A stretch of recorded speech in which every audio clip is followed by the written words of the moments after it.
David, how are you doing? Hi, I'm good. I'm good. And you? I'm doing real well. Thanks for joining me today. I am really interested and thrilled to be talking with you about this particular topic. It's inclusion, uncovering inequities. Obviously, it's a priority for most every organization. If it's not, it should be. Diversity, equity, inclusion, and belonging. But actually making that happen at scale in a sustainable way is something that you've been focused on for years. So, for those who might not know you, you want to do a quick introduction of yourself and what you think about this topic and why it's important? Yeah, for sure. So, hi everyone. I'm David Herrera. I'm the head of people and organization analytics for Korn Ferry. And as Al is mentioning, I'm also D&I subject matter expert. So, a lot of my passion, a lot of my time, I'm spending with clients around how we can uncover inequities through data, through people analytics, through organization analytics. But it's really the purpose is really how can we build more inclusive talent systems. So the analysis that we do, all the analytics we do, it's really to uncover biases. But the challenge is how do we address those biases? How do we address those inequities? So everyone has an equitable experience from a talent perspective in organizations. And let's just start from the beginning because I know you have some slides and some ways of thinking about this. But before we do that, you offered up a term of inclusive talent systems. And can you speak to what that means? Because when you say systems, are you talking about technologies? Are you talking about processes? Are you talking about all of the above? And what does that mean to you? Yeah, so we're really talking about the whole talent management cycle or the whole talent cycle. It's all the way from how we hire people, how we bring people to our organization, what's the experience they have, how we develop them, how we develop talent, and at the same time, how do we lose talent in a good or bad way, either by retirement or they're deciding to go for another challenge, another organization, or it's a regrettable loss, right? So it's the whole ecosystem that we really need to measure and understand how equitable it is. And I'm passionate about it, and Confer is really what we do, right? We do the whole talent system. Well, with that, may I bring up this first slide? Because I was really interested in it when you brought it to my attention. So I'm not going to speak over it. You go. Yeah, no, for sure. So this is one of my favorite slides when we talk about inclusive talent. What we have been finding in our research and conversations with clients is that a lot of the talent systems and a lot of the products and services that these companies also offer are being built with the lens of the default user, right? And what do we mean about the default user? That 60 or 80% of our either employees or our clients. But we have overlooked users. And again, from a service perspective, from a product perspective, but also from a talent system perspective. So the challenge here is really identify who's the overlooked user, who's the overlooked talent, why they're not being part of our inclusive systems, why they're having different experiences, and then start to develop systems or talent systems that will also include the overlooked users. And actually, our approach is if we design talent systems that work for the overlooked users, there's a high probability that the default user will benefit from it as well. So instead of understanding who's our reference persona, it's who are we leaving behind. That's really the question. So, speak more about this, please, because those overlooked users, are they people of color, protected classes? Are they predominantly female, or is it based on their behavior of not elevating their work in some way, or all the above? I mean, what does that look like in terms of an overlooked user? Yeah, definitely it's all of the above. We're seeing that talent systems work in very different ways for different organizations and actually different regions, right? When we talk about diversity, the dimensions of diversity, those overlooked users definitely vary by region or by country.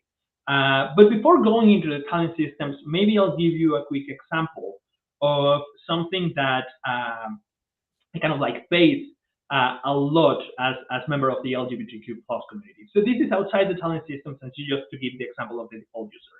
Imagine that you are working in a hotel and you're wanting to design an experience for a romantic experience for couples. Typically, what happens is that you're going to design it for an heterosexual couple, right?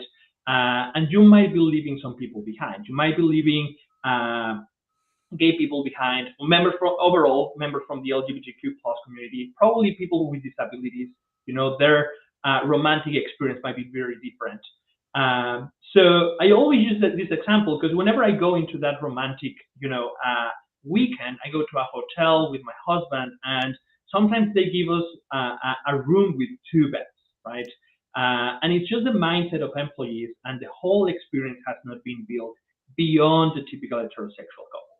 So the same we're thinking about talent systems, right? When we think about the holidays in the organizations, who's actually reflecting, the religion or the beliefs of someone, and who are we leaving behind? When we talk about benefits, are we really designing benefits for the typical heterosexual couple, for the typical, men that it's kind of like making or earning the most money for that household? Are we leaving women behind? What about people of color? So that's really the approach. Is looking at all the different diversity dimensions, who's in and who's out. Yeah, that's fascinating, and it's a great example. I'm not gonna forget that. I'm gonna check into a hotel on Friday evening, and I'm gonna, hey, would they be aware?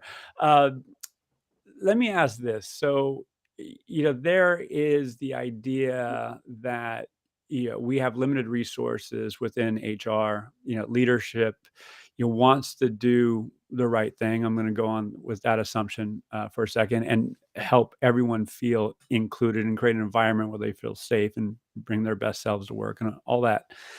Uh, Customizing for each and every individual systematically, might be difficult. That being said, systems, and again, I'm just going to go into my kind of legacy thinking. If you want to uproot it, please do so. You know, at scale, maybe you can plan for 80% of what is going to be appropriate. And then that last mile, that last 20% might be up to the individual at the front desk.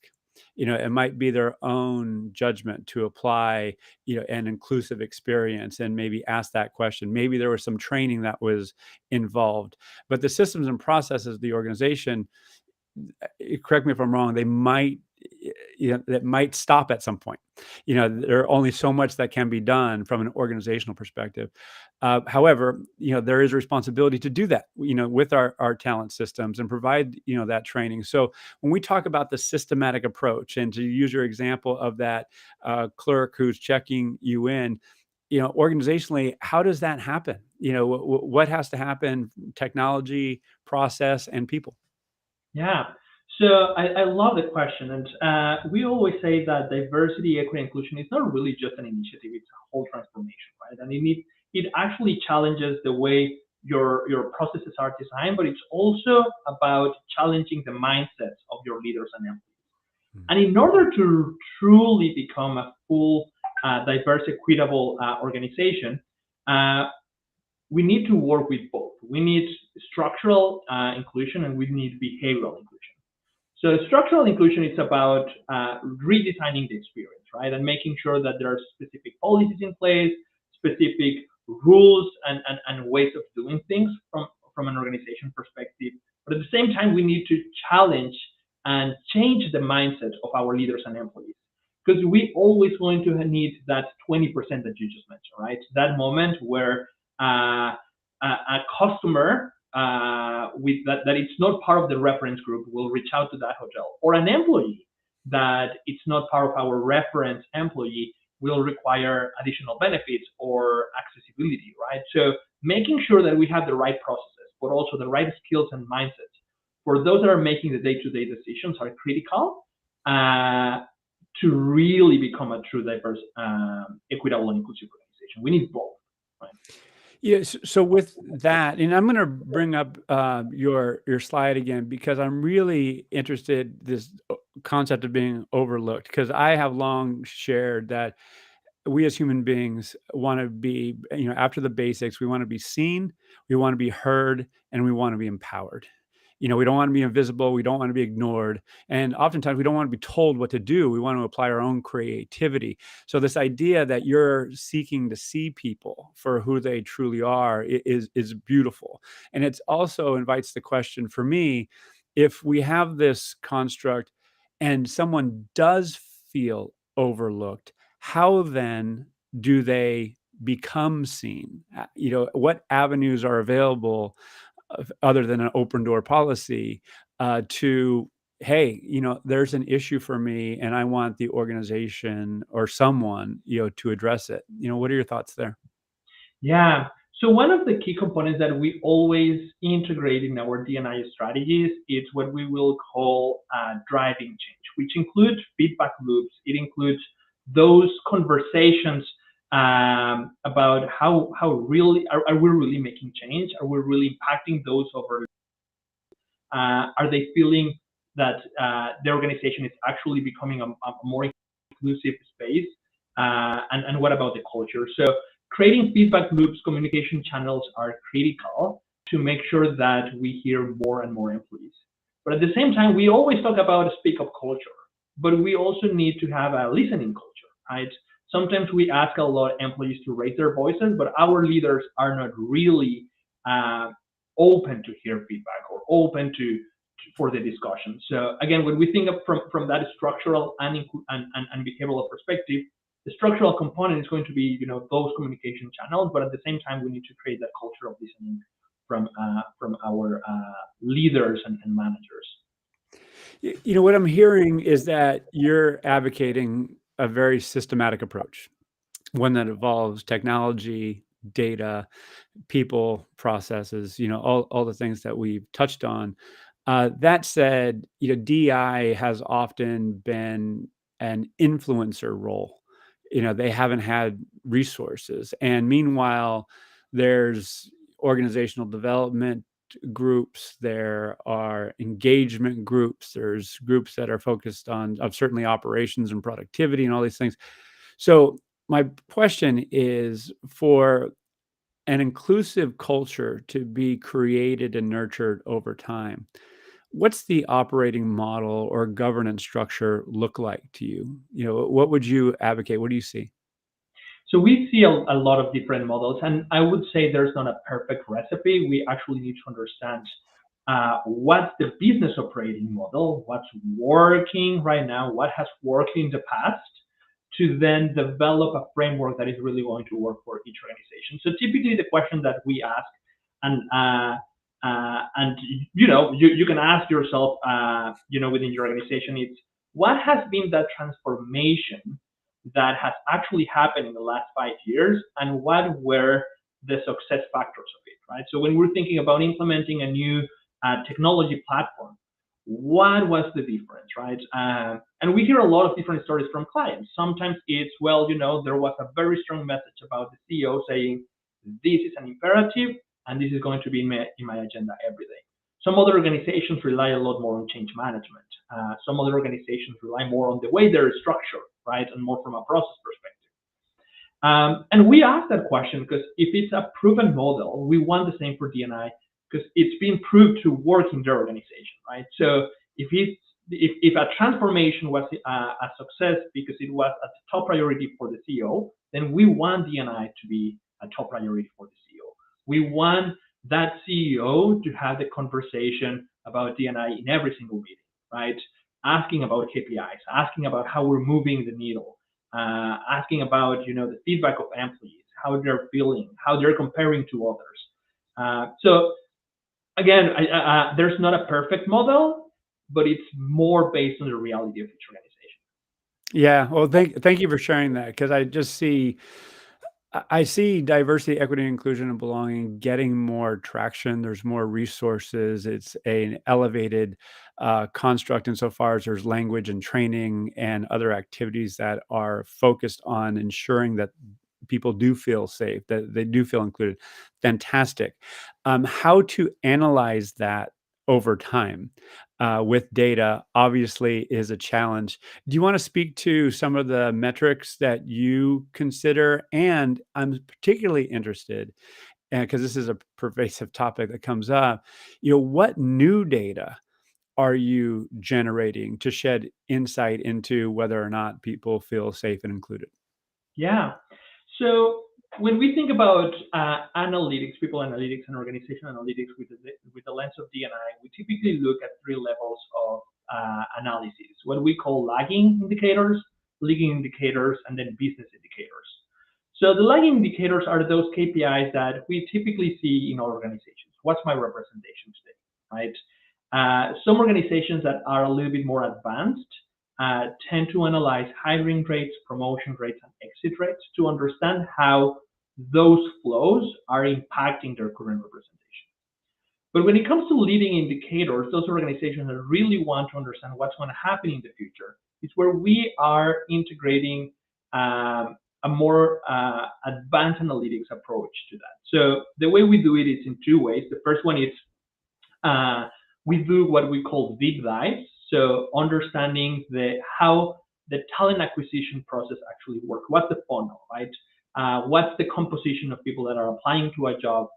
How that composition is changing at the first interview, the second interview, and who actually get hired. Same for performance, right? What's the performance rating overall? What are the deviations for overlooked employees or underrepresented employees? And based on that performance, what's the expected representation in the future?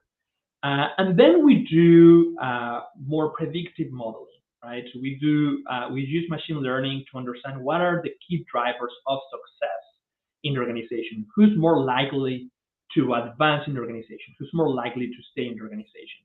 And we use information all the way from employee surveys to competencies, who's reporting to who, the composition of the team, composition of the function, region, and so on. We can use as much information as we want, and then we're able to identify those factors, right? We're working with organizations that we know that performance is a key driver, but the second key driver is the team's performance. So it's not only about I'm successful, it's also how much I am making others successful, right? And then we see from the D&I lens who's actually having those performance rating and what's the performance of their team.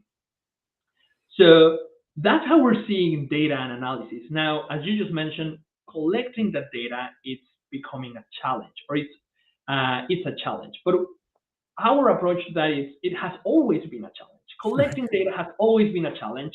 We're seeing organizations getting a lot more mature in the data they're collecting.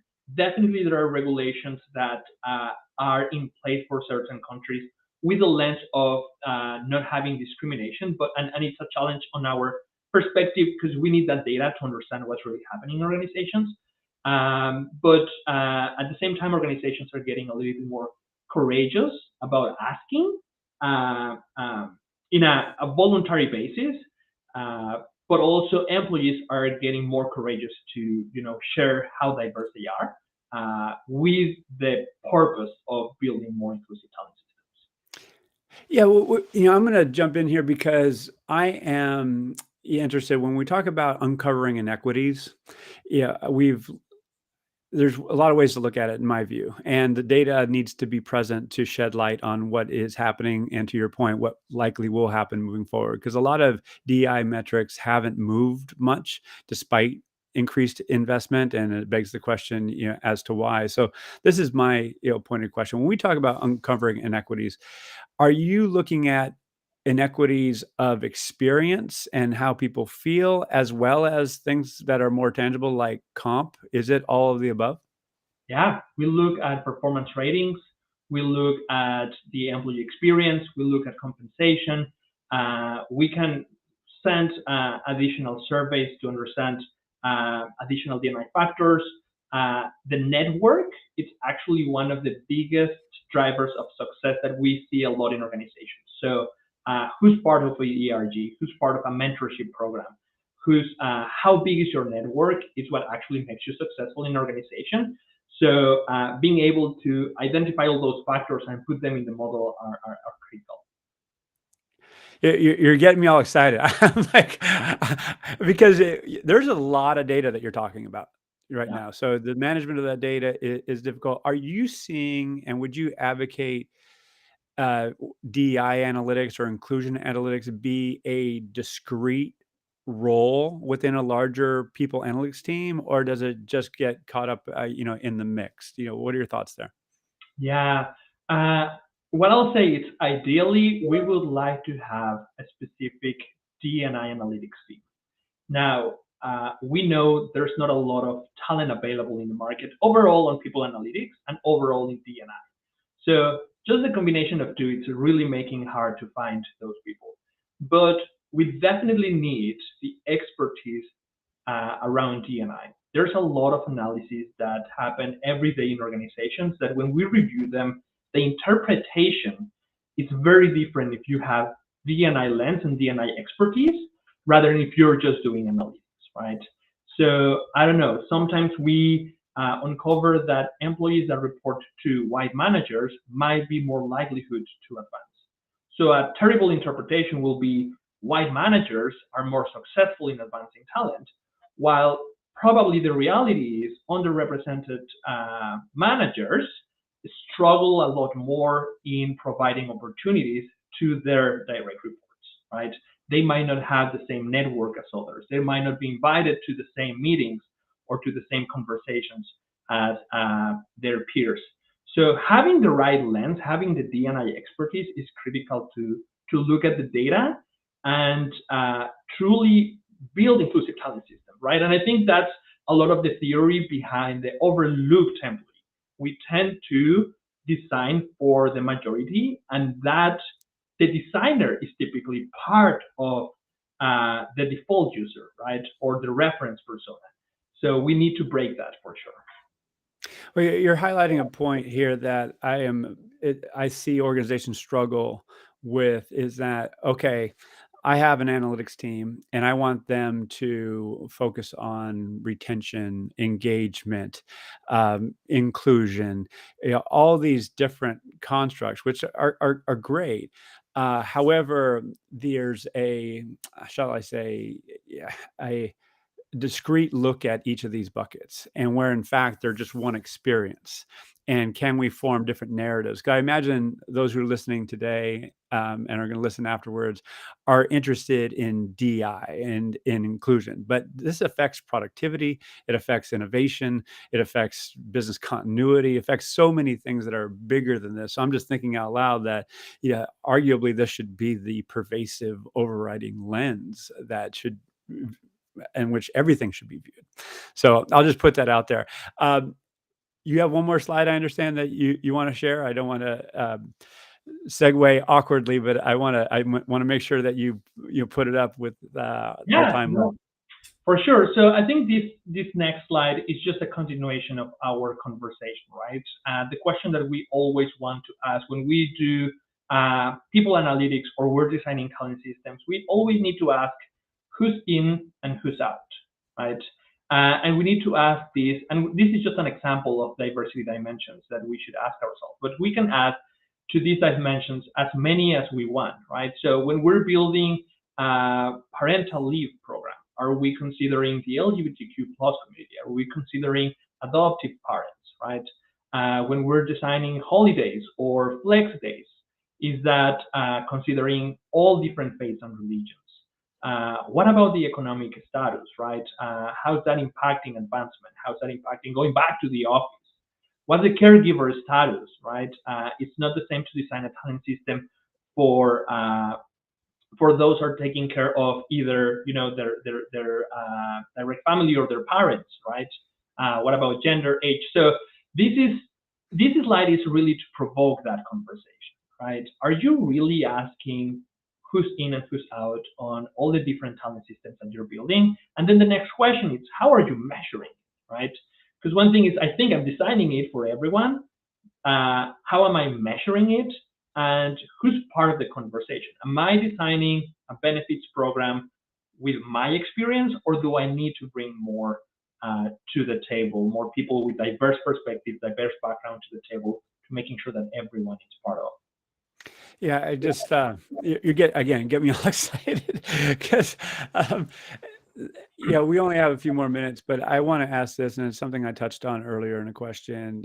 It's not a kind of sexy topic, but it's one of governance. And you mentioned feedback loops, and because when we talk about systematic change, it affects a lot of functions. It affects facilities, communications, HR, operations, learning and development, and all these things. So, can you speak to that as we wrap? We have all these different groups, and they might experience different things from different touch points. So, what does that governance model look like for you? When it really Yeah. works well. Yeah.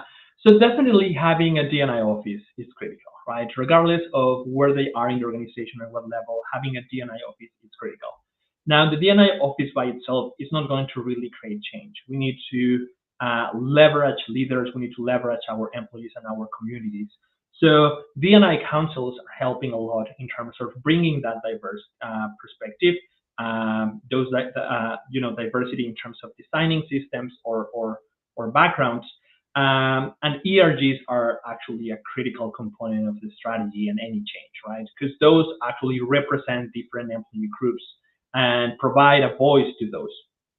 So I will say those three elements are critical in a governance model, but then we need to understand what's outside that model, right?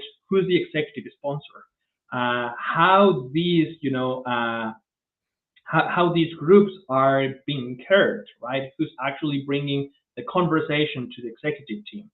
And depending on the complexity of the organization, are we designing a North America centric DNI approach, or are we really listening at different regions and what each region and country needs?